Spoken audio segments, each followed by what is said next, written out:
নমস্কার বন্ধুরা, welcome to ST unique sports. তো এই বছরে সবথেকে যেই বিষয়টাকে নিয়ে আলোচনা বেশি হয়েছে সেটা হচ্ছে আনোয়ার আলী।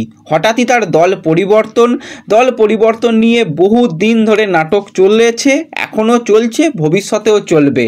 তো আনোয়ারের দল পরিবর্তন কি সাপে বড় হয়েছে মোহনবাগানের জন্য? মোহনবাগান কতটা সুবিধা পেয়েছে? আনোয়ার আলী ইস্ট বেঙ্গলে আসায় কতটা সুবিধা ইস্ট বেঙ্গলের হয়েছে সেগুলোকে নিয়ে আলোচনা করার রয়েছে। এছাড়া ইস্ট বেঙ্গল কিন্তু এবার ট্রফি পেতে চলেছে, সেই নিয়ে আপডেট শেয়ার করব। এছাড়া বেশ কিছু ইম্পর্টেন্ট আপডেট শেয়ার করার রয়েছে এই ভিডিওতে। তাই একটাই রিকোয়েস্ট, চ্যানেলে যারা প্রথমবারের জন্য এসেছো মনে করে চ্যানেলটাকে সাবস্ক্রাইব করে নাও, তাহলে তোমাদের প্রিয় দলের খেলার সমস্ত আপডেট তোমরা এখানে পেয়ে যাবে। তো চলো আর দেরি না করে ভিডিও শুরু করা যাক।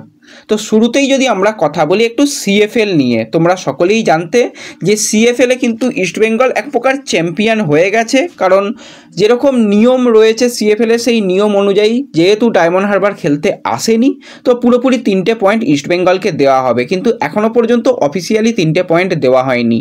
কালকে মোহামেডানের বিরুদ্ধেও কিন্তু ডায়মন্ড হারবারের খেলা থাকলেও ডায়মন্ড হারবার টিম নামায়নি, তো মোহামেডানও হিসাব মতন পয়েন্ট পাবে।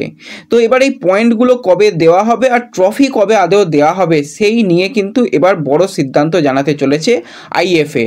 তো যেরকমটা শোনা যাচ্ছে কালকে কিন্তু একটা বড় মিটিং হবে, তারপরে কিন্তু অফিসিয়াল সিদ্ধান্তগুলো আসবে যে ডায়মন্ড হারবার কেন ম্যাচ খেলতে এলো না, তাদের কি কোনো শাস্তি পাবে তারা, সেই নিয়েও কিছু আপডেট আসবে। সাথে ইস্ট বেঙ্গলকে কালকেই কি চ্যাম্পিয়ন ঘোষণা করা হবে আইএফএর তরফ থেকে, কবে ট্রফি দেওয়া হবে, সমস্ত কিছু আপডেট কালকে মিটিংয়ের পরই আসতে চলেছে। তো ইস্ট বেঙ্গল কার্যত এমনি তাদের 2 পয়েন্টের লিড ছিল ডায়মন্ড হারবার ম্যাচের আগে পর্যন্ত। যদি এই ম্যাচগুলোকে বাদও দেওয়া হয় তাহলেও ইস্টবেঙ্গল চ্যাম্পিয়ন, আর যদি ইস্টবেঙ্গলকে পয়েন্ট দেওয়া হয় সেক্ষেত্রেও চ্যাম্পিয়ন। আর পরে আবার এই ম্যাচগুলোকে করা হবে কি না সেই নিয়ে তো কোনো আপডেট নেই, খুব সম্ভবত ম্যাচ আর হবে না। তো দেখা যাক কবে কি ট্রফি দেওয়া হয়, সেগুলো পরবর্তী সময়ে জানতে পারলে তোমাদের অবশ্যই জানিয়ে দেব।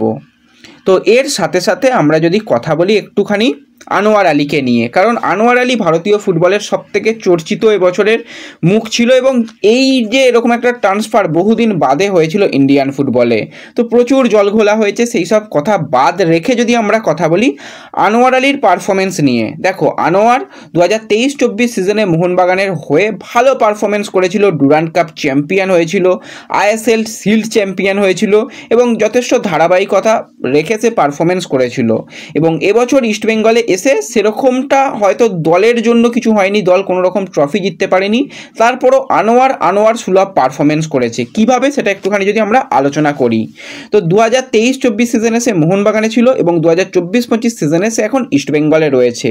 তো এখনও পর্যন্ত আইএসএলে লাস্ট ইয়ার আর এই ইয়ার পর্যন্ত, কারণ এখনও ইস্টবেঙ্গলের হয়ে কয়েকটা আইএসএলে ম্যাচ আনোয়ার খেলবে, তো আইএসএলে কিন্তু এখনও পর্যন্ত 15টা ম্যাচ ইস্টবেঙ্গলের জার্সি গায়ে খেলেছে, আর লাস্ট ইয়ার মোহনবাগানের জার্সি গায়ে টোটাল 16টা ম্যাচ আনোয়ার খেলেছিল।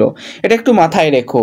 এবার যদি আমরা গেম পার মিনিটের নিয়ে কথা বলি, তো 1276 মিনিট কিন্তু ইস্টবেঙ্গলের হয়ে খেলে নিয়েছে আনোয়ার, সেখানে মোহনবাগানের হয়ে 1247 মিনিট আনোয়ার খেলেছিল।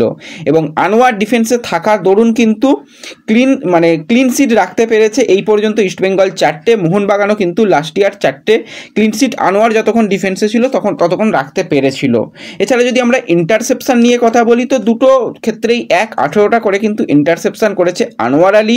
এছাড়া ট্র্যাকেল নিয়ে যদি আমরা কথা বলি, ইস্ট বেঙ্গলের হয়ে কিন্তু 8টা ট্র্যাকেল উইন করেছে, অপরদিকে মোহনবাগানের হয়ে 16টা ট্র্যাকেল উইন করেছে। এক্ষেত্রে মোহনবাগানের দিকে পাল্লা অনেকটাই ভারী। ডুয়েল উইনের দিকে কথা বললে দুদিকেই একই রকম, কারণ ইস্ট বেঙ্গলের হয়ে এখনও পর্যন্ত 44টা ডুয়েল উইন করেছে, মোহনবাগানের হয়ে 45টা ডুয়েল উইন করেছে। এরিয়াল ডুয়েলের কথা যদি আমরা বলি, 24টা এরিয়াল ডুয়েল উইন করেছে ইস্ট বেঙ্গলের হয়ে আনোয়ার, অপরদিকে মোহনবাগানের হয়ে 19টা। যদি ব্লক নিয়ে কথা বলি, দুটো ক্ষেত্রেই একই রকম, 9টা করে ব্লক রয়েছে। এছাড়া যদি রিকভারি নিয়ে কথা বলি, তো 63টা রিকভারি করেছে কিন্তু ইস্টবেঙ্গলের হয়ে আনোয়ার, 67টা অপরদিকে রিকভারি রয়েছে মোহনবাগানের হয়ে। তো আইএসএলে আনোয়ার কিন্তু লাস্ট ইয়ারও গোল পায়নি, এই ইয়ারও গোল পায়নি, এবছর অ্যাসিস্ট কিছু করতে পারেনি আইএসএলের, কিন্তু লাস্ট ইয়ার অ্যাসিস্ট করেছিল মোহনবাগানের হয়ে একটা। এছাড়া যদি আমরা ক্লিয়ারেন্স নিয়ে কথা বলি, তো ইস্টবেঙ্গলের হয়ে ক্লিয়ারেন্স বেশি রয়েছে, 59টা ক্লিয়ারেন্স রয়েছে, সেখানে মোহনবাগানের হয়ে 52টা ক্লিয়ারেন্স রয়েছে। টোটাল টাচ নিয়ে যদি কথা বলা যায়, 773টা টাচ ইস্টবেঙ্গলের হয়ে এখন পর্যন্ত করেছে আনোয়ার, অপরদিকে 907 7টা টাচ, মানে টাচের দিক থেকে বেশ কিছুটা বেশি। সাকসেসফুল পাস নিয়ে কথা বললে ইস্টবেঙ্গলের হয়ে কিন্তু 477টা পাস, মানে সাকসেসফুল পাস, অপরদিকে 550 সাকসেসফুল পাস রয়েছে মোহনবাগানের হয়ে। চান্স ক্রিয়েট নিয়ে কথা বললে ইস্টবেঙ্গলের হয়ে 6টা চান্স ক্রিয়েট করেছে আনোয়ার, মোহনবাগানের হয়ে 9টা চান্স ক্রিয়েট করেছিল আনোয়ার। ফাউল 6টা করেছে এখন পর্যন্ত, আর লাস্ট ইয়ার ফাউল ছিল 8টা। আর যদি কার্ড নিয়ে কথা বলি, ইয়েলো কার্ড একটাই মাত্র আনোয়ার পেয়েছে, আর অপর দিকে কিন্তু 2টো ইয়েলো কার্ড পেয়েছিল লাস্ট ইয়ার। তো একটা ম্যাচ কিন্তু ইস্টবেঙ্গল কম খেললেও ইস্টবেঙ্গলের হয়ে রেকর্ড কিন্তু 50-50 বলা যায়, খুব একটা এগিয়ে কোনো জায়গায়, খুব একটা পিছিয়ে কোনো জায়গায় নেই। তো আনোয়ার কিন্তু নিজের ধারাবাহিকতা বজায় রেখেছে। কিন্তু টিম গেম নিয়ে যদি কথা বলো, তো মোহনবাগান অনেক বেটার টিম হিসাবে লাস্ট ইয়ার খেলেছিল, চ্যাম্পিয়ন হয়েছিল, শিল্ড জিতেছিল, কিন্তু ইস্টবেঙ্গল পুরো টিম গেমটা সেইভাবে খেলতে পারেনি। কিন্তু আনোয়ারের মতন পারফরমেন্সই করেছে যদি লাস্ট ইয়ার বা এই ইয়ারের তোমরা পারফরমেন্স নিয়ে কথা বলো।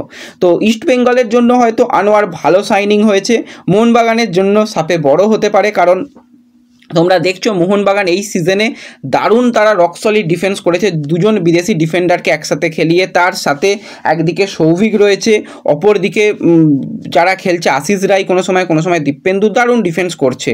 তো তাদের ডিফেন্সিভ ওয়াইজ খুব ভালো হয়েছে এবং তাদের ডিফেন্ডাররা গোলও করছে। আনোয়ার থাকলে আনোয়ারকে হয়তো সেন্টার ব্যাকে রেখে একজন বিদেশি ডিফেন্ডারকেই খেলাতো। তো এক্ষেত্রে মোহনবাগান 2জন বিদেশি ডিফেন্ডারকে খেলিয়ে আরও অনেকটা সুবিধা পেয়েছে। তো যেটা হয় ভালোর জন্য হয়, মোহনবাগানের জন্য ভালোই হয়েছে, খুব একটা খারাপ হয়নি আনোয়ার চলে যাওয়ায়। আর ইস্টবেঙ্গলের জন্য ভালো হয়েছে আনোয়ারের মতন একজন প্লেয়ারকে পাওয়া যে লং টার্ম খেলবে ইস্টবেঙ্গলের হয়ে, এবং তার পারফরমেন্স অ্যাভারেজ একই রয়েছে। এত কিছু খারাপ সিচুয়েশান গেছে, তার উপর দিয়ে একটা মানসিক চাপ তো ছিলই, তারপরও আনোয়ার সুলভ পারফরমেন্স করেছে। তো যা হয় ভালোর জন্যই হয়, দুদিকেই কিন্তু ভালো হয়েছে আমার মতে বলে।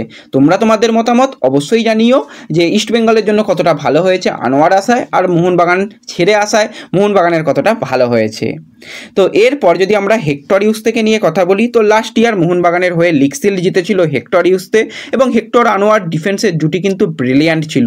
তো হেক্টর কিন্তু কালকে অনুশীলনের পর কিছু পুরাতন সতীর্থ মোহনবাগানের সঙ্গে দেখা হয়, তাদের বলে যে অগ্রিম তোমাদের শুভেচ্ছা, তোমাদের সেলিব্রেশন হয়তো শুরু করে দিয়েছো তোমরা, এবং আরও একবার তোমরা লিগ শিল্ড জয় করছো, তার জন্য শুভেচ্ছা রইল। এবং লাস্ট ইয়ার আমিও দলের হয়ে ভালো করেছিলাম এবং জিতেছিলাম, আমি জানি কতটা আনন্দ হয়, তোমরা সেলিব্রেশন করো, এটা কিন্তু হেক্টর জানিয়েছে। তো হেক্টরও বুঝতে পারছে যে লাস্ট ইয়ার তার যা পারফরমেন্স আর এই ইয়ার তার পারফরমেন্সে অনেকটা ডাউনগ্রেড হয়েছে। তো হেক্টরকে নিয়েও একটা আলাদা কখনো ভিডিও আসবে, সেখানেই তোমরা বুঝতে পারবে যে হেক্টর কতটা মানে খারাপ হয়েছে ইস্টবেঙ্গলের জন্য। তো সেটা নিয়ে পরে আলোচনা করা যাবে। তার সাথে সাথে যদি আমরা জিকসানকে নিয়ে কথা বলি, তো জিকসানকে নিয়ে এখনও কিছুটা চিন্তা রয়েছে। সামনেই পাঞ্জাব ম্যাচ এসে গেছে বলাই চলে। তো পাঞ্জাব ম্যাচের আগেই কিন্তু এখনও পুরোপুরি সুস্থ হতে পারেনি জিকসান। তার কারণ হচ্ছে এখনও পর্যন্ত যে ফুল ফিটনেসের জায়গায় আসেনি, কিন্তু কিছুটা হলেও রিকভারি করেছে। তার যেই জায়গায় সমস্যা হচ্ছিল তার জন্য কিন্তু তাকে ইঞ্জেকশন নেওয়া হয়েছে, আশা করা যায় কালকে কিছুটা রিকভারি করেছে।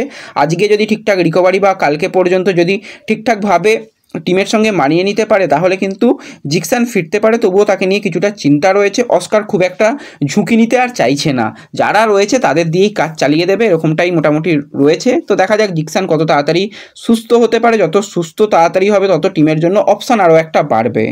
তো ব্যাস এই ভিডিওতে এটুকুই আলোচনা করার ছিল। ভিডিও ভালো লাগলে লাইক শেয়ার করে দিও। দেখা হবে পরবর্তী ভিডিওতে। ধন্যবাদ।